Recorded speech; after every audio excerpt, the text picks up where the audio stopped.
Vous voulez que votre enfant régule plus vite ses émotions, apprenez-lui ce geste. En fait, ce geste, c'est une représentation du cerveau, et notamment la partie du cerveau qui est ici, le cortex préfrontal, qui permet de réguler les émotions.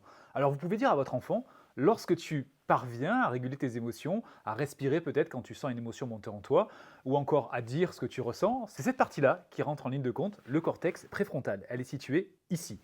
Et lorsque tu es débordé par tes émotions, cette partie-là, elle est déconnectée.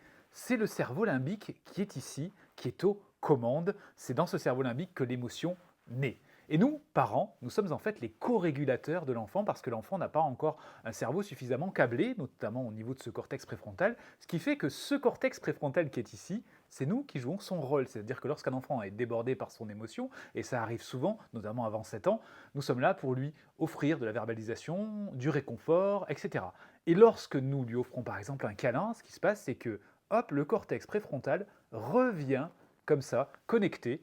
Voilà pourquoi je vous invite à apprendre à votre enfant ce geste parce que s'il sent qu'une émotion le déborde, il va peut-être vous l'indiquer comme ceci, ça sera un signe de connivence entre vous et vous saurez qu'il a besoin de votre aide pour venir réguler son émotion. Et petit à petit, il va gagner en autonomie et parviendra de mieux en mieux, lorsque les émotions naîtront, à réguler ces émotions-là. Cette modélisation, nous la devons au docteur Daniel Siegel, dont je vous invite à lire certains de ses ouvrages. En voici quelques-uns.